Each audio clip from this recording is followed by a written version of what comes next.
Many questions remain unanswered and incredible twists in the death of Percy Lapid. We have with us this morning PNP Chief Rodolfo Azurin Jr. General Azurin, good morning to you, sir. Ma'am Karen, good morning po at good morning din po sa inyong mga listeners po. All right. Let me start first with, do you believe we are getting closer to solving this case? I think, ma'am, the evidences that we are getting are leading us closer po to the mastermind of the case, because we already have in our custody Joel Escorial, and some revelations, some informations are coming in from the different sectors po, ma'am. So it's making our investigation easier to include po yung nasa custody po ng NBI ngayon, na may mga exchange of text messages po between yung namatay na si Cristito Villamor at sa mga kamag-anak po niya. So we are really getting closer po dun sa goal po natin na ma-identify who really ordered the killing of Sir Percy Mabasas. Okay, but how could you say that the PNP is getting closer to determining the mastermind when the alleged middleman actually died in his sleep, and you yourself said the other day that you see foul play and you don't believe it? Let's start with that. You admitted, or you believe, there's foul play in the death of Mr. Villamor, a New Bilibid Prisons inmate named by Escorial as the middleman who knows the mastermind. Bakit naniniwala po kayo may foul play? Dahil nga po, ma'am, sa sinabi ko nga na parang napaka-incidental naman na kung kailan pa kami nag-coordinate sa kanila initially to secure po yung supposedly na middleman, ay bigla kong namatay po yung isa po dun sa supposedly na isa po sa mga suspect po natin, na siya po yung nag-negotiate po between the killer na si Escorial and between yung middleman nga po na nakakalam. Dahil while it is true po na wala ho yung pangalan na Crisanto Villamor doon, ang ano ho natin yan ay usually when coordinations are being made at alam mo na ito lamang ang Villamor, for example, na nando doon, isi-secure mo po sila lahat, ma'am, because we really need to determine po ano po ba talagang true identity. Kung wala ko yung Crisanto Villamor doon, kahit pa paano may Villamor po na apelyido doon, ma'am. So ang expectations po namin doon ay sinecure po nila lahat po ng Villamor, because we have yet to verify po ano po yung totoong pangalan ng Villamor na tinutukoy po ni Joel Escorial. And na-find out na po natin na ang totoo palang pangalan niya ay Cristito Villamor Palana. Yun po yung totoong pangalan niya. When we were furnished by the family of Cristito yung kanyang birth certificate po. Okay. So yun po yung mga nakikita po natin na bakit hindi ho nila sinecure yung tao. But ang nangyari ho ay namatay po on the day po na ongoing po yung press release ng aming DILG secretary po. Okay, but then General Azurin, what's quite interesting is I've been interviewing members of the PNP, and they themselves on Head Start had kept insisting that the middleman was secured. Ilang beses kong tinanong yun. If they've identified the middleman, if the middleman is secured, sinasagot lagi ng PNP officers, yes, he's secured. Yes, ma'am. Tanong ko kasi, did the officers, were they doing their homework? Or were they just telling the media they knew the middleman, if they visited the middleman, if they really made sure the middleman was secured? Or were they just mouthing it off to the media? Ma'am, una-una po, ma'am, is ang nakita po natin dyan is because of the urgency and the exigency po ng sensitivity po ng information that was revealed by Joel Escorial, immediately po, ma'am, ay the PNP, the investigator on case, immediately established or communicated with the Bureau of Correction. Kaya nga po natin nalaman, ma'am, na sa kanila ay wala hong Crisanto Villamor na nakakulong po doon. But there are Villamors po na under po doon sa custody po ng New Bilibid Prison po. So what happened there is based on the urgency nga po ng situation, immediately we communicated with the Bureau of Correction. So everything was masasabi ko na it was based on trust because it's an agency-to-agency coordination because we have yet to coordinate with our respective bosses. It's between a department coordination kasi nga po initially is we are just asking for them to secure Villamor.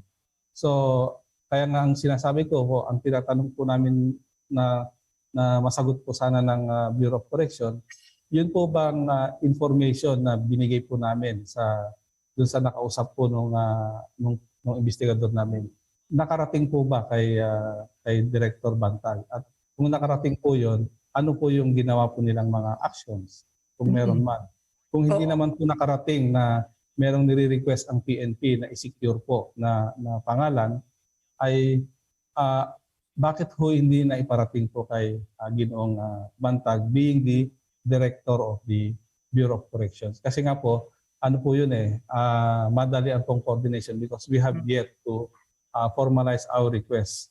Ang gusto lamang po namin ay initially ma-informahan sila at ma-segregate po kung sino man po yung Villamor na yon. Pero ang nangyari po ay sinabi nila na wala hong Crisanto Villamor na nakadetain po sa kanila. And then after that, may namatay po na isang June Villamor. So it's a 2 months of incident na parang bakit ganon? Yun po yung tanong po ng ating kapulisan. We made the initial coordination. Everything was based on trust. And ang nangyari po ay namatay po yung supposedly na middleman na later on, it will be identified by Escorial na siya nga po yung kausap. Okay, now the NBP Maximum Security Compound Chief was obviously relieved. But ang tanong nito is, how will you also get information surrounding the death of Villamor himself? Because if there was foul play, most likely the people who would be behind it or who would want him dead would also know something about the Percy Lapid killing. So is there an investigation on the death of Villamor too? Definitely, ma'am.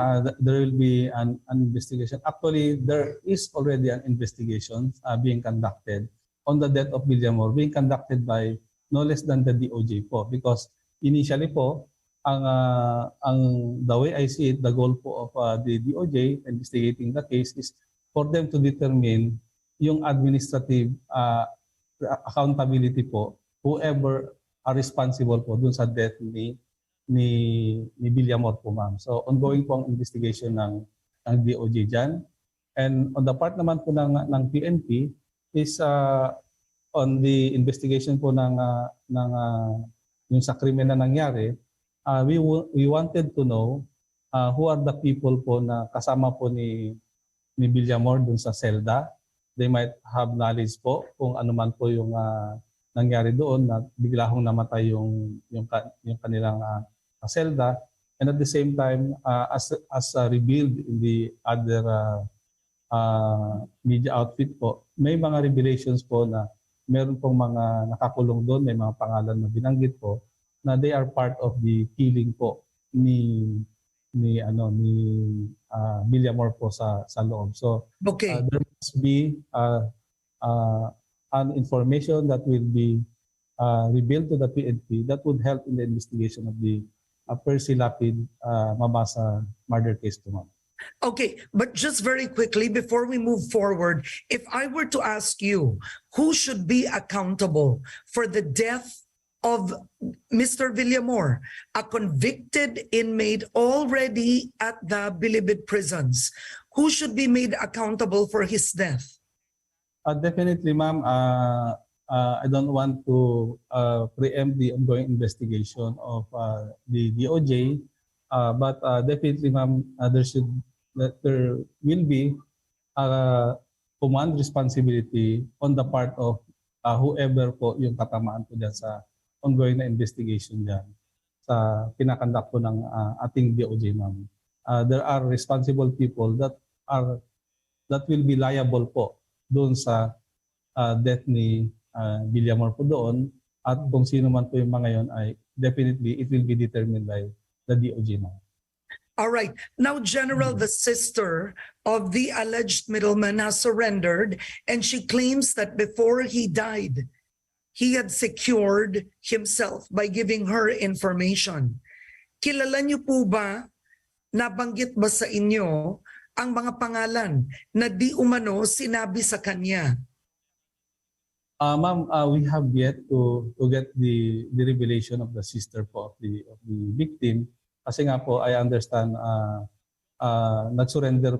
sinurrender po nila yung mga evidences na yon sa NBI, and I think through the help of the Tulfo brothers. So we really need to put our acts together between the PNP and the NBI para ho ma-strengthen po natin yung kaso natin doon sa mga suspect po na may kinalaman po sa pagpatay kay Ginoong Percy Mabasa naman. Okay, but General, isn't it a bit alarming? It's the day after. By this time, the PNP should be securing warrants for the arrest of certain names that the sister of the alleged middleman knows, or at least search warrants in their homes. Ma'am, hindi naman ho ganun po kadali yung ano natin. Kailangan po, ma'am, ay very specific po, very definite po yung ating pag-iimbestiga rito. Kasi nga po, but then those people, the names that she knows, by this time should already be invited for questioning. Definitely po, ma'am, they will be invited. Kung ang NBI po, ma'am, ay they are also conducting a parallel investigation, ma'am. By this time, they had been invited kasi sila po yung nakakuha, ma'am, nung parang vital information regarding the involvement of some personalities na sinabi nyo nga, na-mention po ng sister bago po namatay si Villamor. So, ang gagawin lang naman po ng ating PNP dito is we will just coordinate with the NBI po. Parang sa ganun ay maayos po namin yung ongoing investigation namin, and we can submit supplemental affidavit po sa DOJ to include the name po ng mga ibang personalities should there be probable cause that these people being mentioned are really part of the crime that led to the murder of Percy Mabasa. Okay, but General, who is really in charge of solving this case? Is it the PNP? Is it the NBI? Who is taking the lead? As of now, ma'am, the lead agency that is investigating the case of Percy Mabasa is the PNP, because kami po yung the first agency or office who took cognizance of the case. But the NBI can help us dahil may nakuha po sila na mga vital witnesses, so they can help us, or we can exchange notes to strengthen the case kasi na-file na po yung kaso natin. So the NBI can just help us in the ongoing investigations with the informations that are gathering from all sectors of the society. All right. So there's one middleman, Mr. Villamor, and he's dead. But allegedly, there's another middleman, correct? Yes, ma'am. And where are you with the other middleman? And where is it? Yung isa, ma'am, si Jose Villamor, yung kamag-anak ni Cristito Villamor is with us, nandito po sa custody namin. Yung isa naman ay si Mr. Bacoto. He's being secured by the BJMP po, ma'am. And there's an assurance po from the BJMP that no untoward incident or no similar incident will happen to that witness po. Just like what happened po dun sa New Bilibid prison po, ma'am. Okay, so the relative of the middleman, Mr. Villamor, is with you under your custody. Ano na po ang inamin niya? What information have you gathered from him? Of course, ma'am, there are revelations that were given to us by the but as of this time, ma'am, we are not at liberty po to start